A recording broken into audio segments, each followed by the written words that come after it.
రజని వెన్నెలాని తీసుకొని గుడికి వస్తూ ఉంటుంది. ఇంతలో పూజ పూర్తి చేసుకొని ఇంటికి వెళ్ళడానికి ఆటో కోసం వెయిట్ చేస్తూ ఉంటారు. ఎంతకీ ఆటోలు రాకపోవటంతో ఏంటి ఈ ఆటోలు ఈరోజు ఎంతకీ కనిపించటం లేదు అని చెప్పేసైతే అలా ఎండలో ఉంటూ వెయిట్ చేస్తూ ఉంటారు. ఇంతలో అటువైపుగా శంకర్ వస్తూ ఉంటాడు.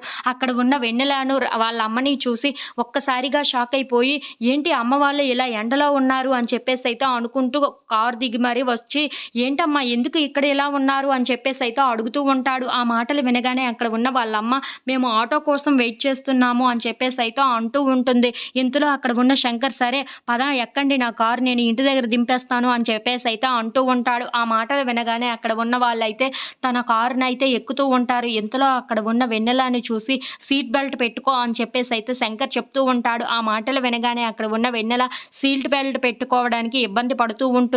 అది చూడగానే అక్కడ ఉన్న శంకర్ని ఆగు నేను పెడతాను అని చెప్పేసైతే అంటూ వెన్నెల ముందుకు వచ్చి ఆ సీట్ బెల్ట్‌ని అయితే పెడుతూ ఉంటాడు. అది చూడగానే అక్కడ ఉన్న వెన్నెల అయితే చాలా సంతోషిస్తూ శంకర్ వైపు అలా చూస్తూ ఉండిపోతుంది.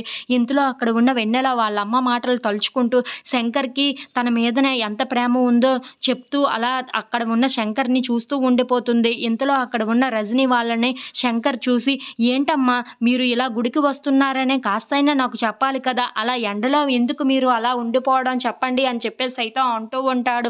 ఆ మాటలు వినగానే అక్కడ ఉన్న రజని మాత్రం అదేంట్రా నువ్వు మీ పెద్దమ్మ చెప్పే మాటలు వింటూ మీ పెద్దమ్మ చెప్పే పనులు చేసుకొని బిజీగా ఉంటావు కదా నీకు ఎలా చెప్తాం చెప్పు అని చెప్పేసైతే అంటూ ఉంటుంది.